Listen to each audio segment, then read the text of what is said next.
Thank you very much, Professor Candido, for finding the time to meet with me, and congratulations on your recent publication. Now, if an ordinary person from Angola asked you about this book, what would be your response? Well, I would tell it's a book about land grabbing, which is an issue in Luanda, in the capital of Angola, but not only in Luanda, in other parts of Angola as well.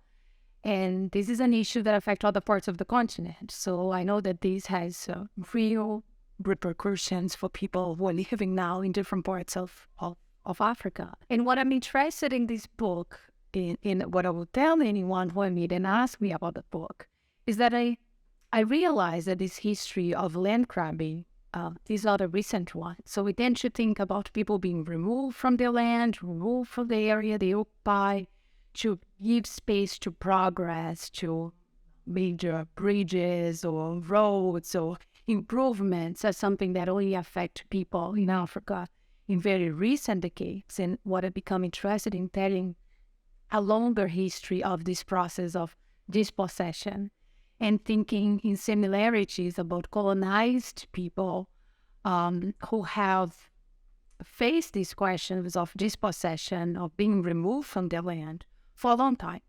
And similar arguments that people living in poor neighborhoods face nowadays in Rwanda, the fact that they don't have a paper, they don't have a title to their land, that they cannot prove ownership over their land, is the same one that people who lived in the same space, in the same region, centuries ago also faced. So I didn't start this book as a book about land. This was not my intention. I was interested in writing about women because in my previous book, I came across lots of reference to African-born women and their political and economic contribution to society. So when I started this research in 2015, when I went to Angola to do archival research, this is what I wanted to do. Look for women in the archives, because there is this trope that there are no documents about African women. And this is not my experience. I find African women everywhere, in the archives, in Angola, in the old documents that are in archives and libraries in Portugal, but also in Brazil, because there are lots of documents related to Angolan history. And I'm talking about documents from the 18th century, 19th century, that are in Brazil. And I found women everywhere. Not only imported women who rule over people, merchants who accumulated lots of wealth, but also regular women who were poor, women who were bought and sold. So I also found lots of information about enslaved women. So that was my idea. And my idea was to write a history about women, honoring all these documents that I encountered and trying to create a narrative about these cases. And I keep finding women fighting over land in the 19th century Angola. And there is something interesting going on here, because one of the major ideas that scholars have used to talk about wealth in Africa is to claim that chiefs accumulated wealth independence, accumulated wives, accumulated children, accumulated captives. And I find cases like that. But I also find people accumulating lots of material things, jewelry, textiles, but also accumulating land. And the narrative that historians have used to talk about inequality in Africa is that which is a narrative rooted in colonial ideology, and I think this is important to understand, is that African chiefs or regular Africans didn't have a notion of private property, didn't have a notion of private ownership of land. The land was not individually owned. Okay. But the fact is that I find in colonial archives dating back to the 18th century, to the 19th century, I find lots of people, African chiefs, but I also find lots of women buying land, selling land, fighting over land, transmitting land to loved ones, uh, going after people who they think are not respecting their land rights. And I said, this is something interesting because this shouldn't happen according to the scholarship. And I find lots of information about rights over land and people explaining how they understood the rights that they had accumulated over several generations because they had buried loved ones, because this was a space occupied by the ancestors. So there is a clear understanding of ownership and belonging to this land. So I become interested in telling this history and see this, to understand land grabbing and land dispossession, not a 21st phenomenon as political scientists or politicians or urbanists tend to address, but you see that there is a long history of dispossession in the African continent, and to identify who are the populations that were dispossessed and how colonial ideology about property rights have also influenced how historians write about the past. And I think it's a moment to revisit some of these ideas and looking for alternatives if we want to understand history writing, violence, and problems associated with poverty and inequality nowadays. The idea of writing this book came from materials you found in the archives when searching for documents for another project. Can you tell me more about this encounter and the metamorphosis of this research project? Yeah, so the writing a book takes a long time, and it takes lots of support, financial support, because it costs lots of money to travel to different archives. As I explained, most of the research is coming from archives and libraries in Angola, but I have also done research in Portugal, and I have also done research in Brazil. So this costs lots of money, lots of time to go to these different places. It's important to realize that historians who work on Angola are aware that there is a long history of historical documents produced in Angola dating back to the 16th century. There is a long history of Portuguese presence in this territory, and with the arrival of the Portuguese, they were not only interested in trading human beings, but they're also interested in establishing a church and convert people to Catholicism, but also to create an administration to tax people, to understand who these people are, to better rule over them.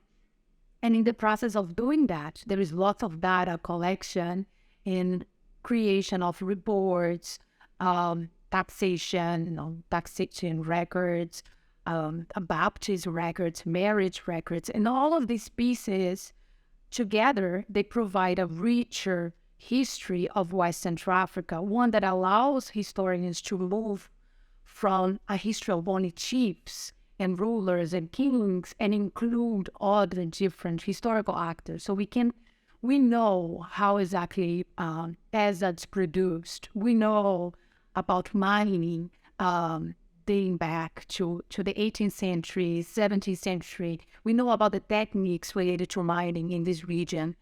We also know that different African chiefs, different African rulers created their own archive as a way to resist this notion that Africans don't have writing, Africans are not concerned about papers and creating documents. And we don't know the motivation because unfortunately we don't have the diaries or memoirs of these rulers, but historians speculate, and I can imagine that it is a way to react to this kind of colonial narratives that people don't care about their land, that people don't care about their people. So it's a very rich collection of written documents that they do not exist for other parts of the African continent. I'm aware, because these are documents going back, once again, to the 16th century, written documents.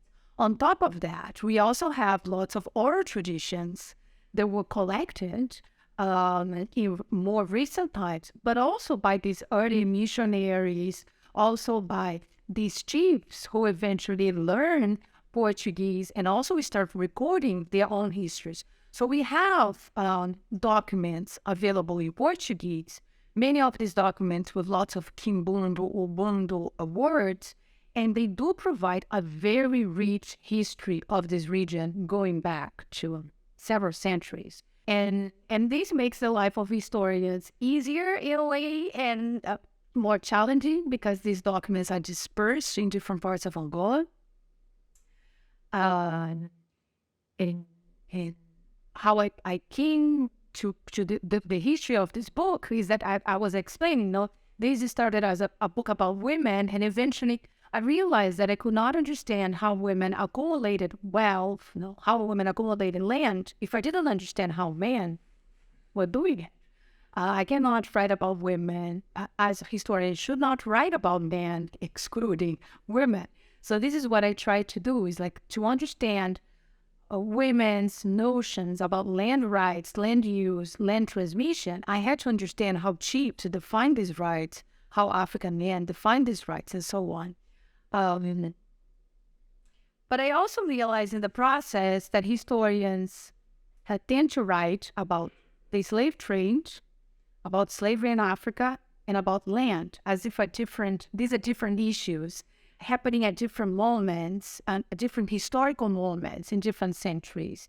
And it became clear to me that the process of removing people from their land was related to the process of enslaving them and shipping these same people to Brazil. So it is a history of land removal, land grabbing, not necessarily to establish plantations immediately in the 17th or the 18th century, but it is a process of removing people from the land. So now these are refugees, these are displaced people, and they don't have the protection of their chief, of their ruler anymore. So it's much easier to enslave them, to kidnap them, to seize them, and ship them to the Americas, meaning to Brazil, the place I came from.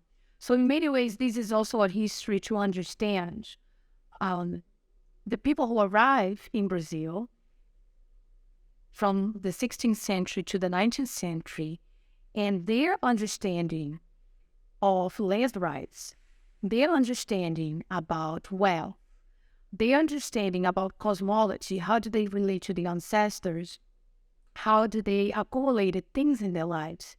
But my goal here is not to focus on the experience in Brazil, which I think is important, but to understand what happened before, and hopefully my colleagues who work on Brazil will get help in the sense to understand what happened in the African continent before. So the process of writing this book took me several years. My job involves teaching, grading, doing lots of service work, mentoring graduate students. So it's not that I have all the time in the archive or writing this, analyzing, reflecting, and writing about these documents. So I have to do my writing while doing many other things that a professor performs in the United States. So it took a long time. It took lots of friends, lots of colleagues who were invested in this process, who read my work at different times and provided feedback. There was also back and forth with colleagues in Angola who host me and were interested in these conversations. And I would read documents of people fighting over plots of land that I didn't know where these places were. And of course, people in Benguela or in Rwanda would know, so I relied on local knowledge of local people, not necessarily historians or professors, but people who are curious about our work, and I would start answering questions and like, look at this, I found this case of a woman claiming a woman fighting over a plot of land in this place, and I don't know where Bicola is. And of course, somebody would say, oh, I know, I have a cousin who lives there. So I was also very lucky to rely on the generosity of Angolans who, in many ways, embraced the project and showed me where these places were. Because unfortunately, I'm talking about events that took place in the 19th century, the contemporary maps not necessarily have recorded these names, but these names are remembered by the people who occupied these spaces. So it also shows the problem of academic knowledge without local knowledge, the local expertise, and the importance of maintaining relationships with people on the ground who have a knowledge that I don't have as someone born in Brazil, not educated in Angola, somebody who reads a lot about Angola and do research in Angola, but I'm not from there, and I will never know these nuances, these things that when we walk from a village, we know the name of the streets, you know the references, you know the history of these places. You don't have to read a book to know this history, that this embodies histories of these places. So this is also important to walk in these spaces and imagine the people who traded, who sold fish, who sold textiles, and interacted in these different spaces. So yeah, this was important as well. Why Angola? Well, Angola, because I am from Brazil. We share a history. There is a saying from the 17th century from a Portuguese priest who says that without Angola, there was no Brazil. And it is very true. It was the labor of enslaved people from West Central Africa, who nowadays we call Angolans, and they were the ones who made Brazil. There was a history of dispossession of the indigenous population of Brazil as well. But there is a history of the exploitation of enslaved labor, and most of the people who arrive in Brazil they are from the region that we nowadays call Angola. It's from West Central Africa. It's 50% of all enslaved Africans came from this part of the continent, and almost an equal proportion of them, almost half of the transatlantic slave trade, and most of the people transported during the era of the transatlantic slave trade arrived in Brazil.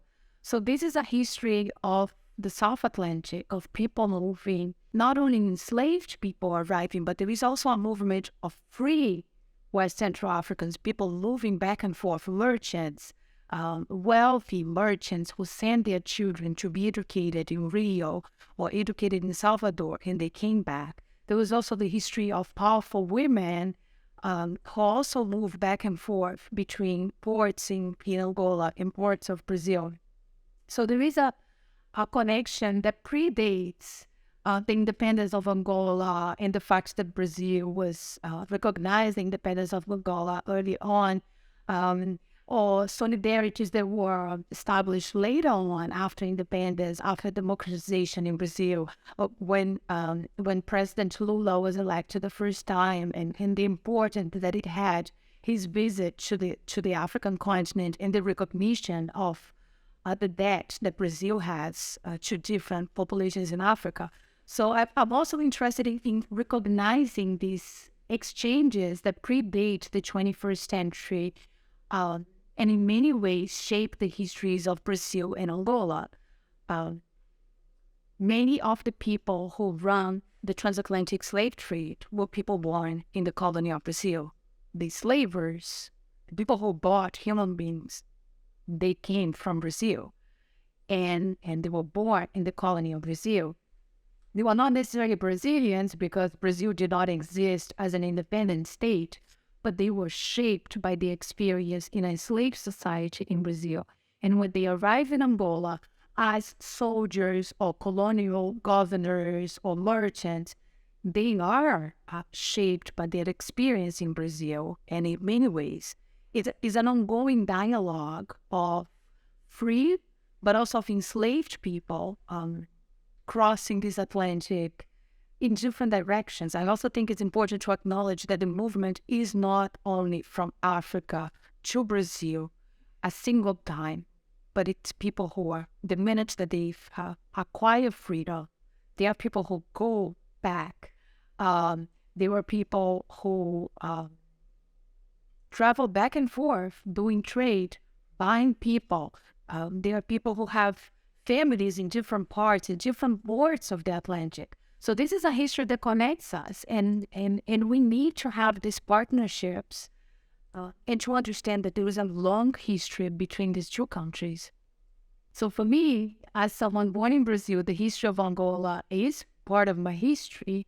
I don't think that this is a history that doesn't belong to me simply because I was born in Brazil or how I look like. I think it's a history that I cannot understand the history of Brazil. I cannot understand Brazilian society if I don't understand what happened in Angola, and vice versa. I also think that Angola's recognize this strong connection, this strong cultural connection, but also the historical connection that exists between the two countries. What would you consider to be the major findings of this project? One point that we didn't have a chance to talk is that so in this book, I look on land accumulation, and then I look at how people also accumulate human beings. So as I explained, I'm interested in understanding how land dispossession, land grabbing is connected to the slave trade, to enslavement, to captivity, to violence. And one thing that I realized in the process of looking through these documents is that people who are living in coastal towns in Angola, but also in the interior of Angola, they were accumulating things. They were buying things. And by things, I mean alcohol, like cachaça, sugarcane, alcohol produced by enslaved labor in Brazil. This was circulating in the interior of Angola. Textiles produced in India, but also Chinese tea sets. I find information about people buying tea sets or buying cookies from Amsterdam or buying Chinese paintings. And what it became very clear to me, or tobacco coming from Brazil, goods coming from different parts of the world, textiles coming from the Costa da Mina, so roughly West Africa, where is nowadays Nigeria, Benin. So what it became very clear to me is that there was a group of people living in the interior of Angola in the 18th and in the 19th century who were very much connected to global markets. And I think this is an important history to tell, because we tend to think about Africans inserted in global markets in the 18th and in the 19th century as producers of labor. We tend to think about Africans as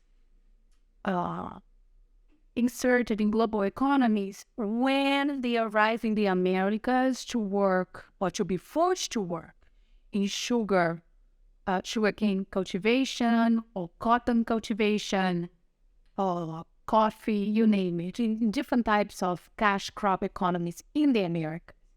And what it became clear to me is that there were people living in the African continent, in what is nowadays Angola, in the interior of Angola, inserted in consumption networks. They were consuming goods from different parts of the world. And we need to understand Africans also as global consumers, to move away from this idea that Africans only become part of histories of capitalism when they are producing labor, but also as consumers, as people who are deciding, who are driving production of textiles in India, in China. And we need to recognize that these were not isolated communities or communities that were affecting wine production in different parts of Europe.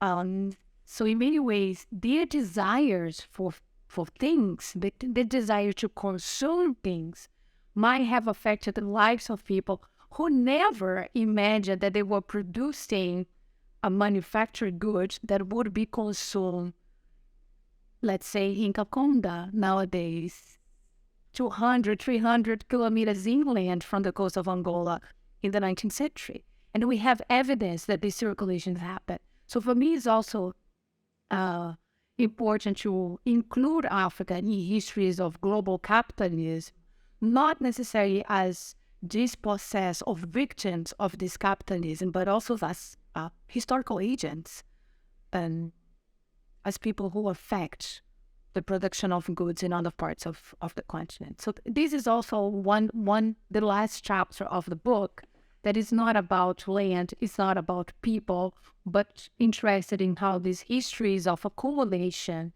also lead to exclusion. No one becomes rich or richer alone. It's because you were exploiting somebody else's work. So it's also to connect the history of wealth to the history of poverty, and to understand that there is a long narrative that predates this 20th century and the violence of the 20s and the 21st century. What surprised you the most? It surprised me to see, I expected to find alcohol, I expected to find beads, I expected to find textile. There were certain things that it surprised me to find women in the interior of Angola listing on their wills their most important possession. What we list in our wills is what we care about these things. And I have information about women in the mid-19th century or the early 19th century who were deciding who is going to receive their material wealth after their death. And I didn't expect to encounter these, because the trope is that women are silent in historical documents.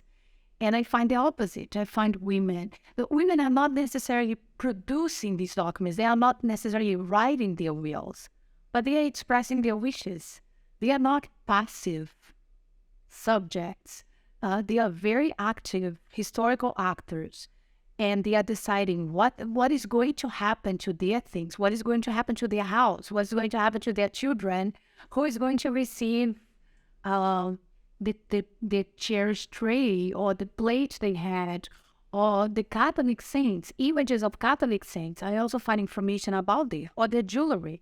They have very clear wishes, and they express there before they die to make sure that loved ones will receive the ethics. So this for me was very, very important. And also to encounter people, they are regular people, regular women who are encountering more than one document. I can find them baptizing their children. I can find them fighting with a judge. I can find them fighting against a ruler. They're going against a chief, that the chief didn't let them cultivate cassava, and I can find their will. So I think this is also very powerful we talked a little bit about biography in the beginning, like to recreate these biographies of regular people. These are not necessarily powerful rulers, but merchants who had wealth. These are not peasants living wills, but it's very powerful to recreate histories of individuals, because hopefully this can empower people in the present to know about people who live in the past, their wishes, their lives, that their lives are not forgotten, and hopefully this will be important for Angolans in the 21st century. So more Angolans will also look for this history of their past. Thank you very much. Very well done.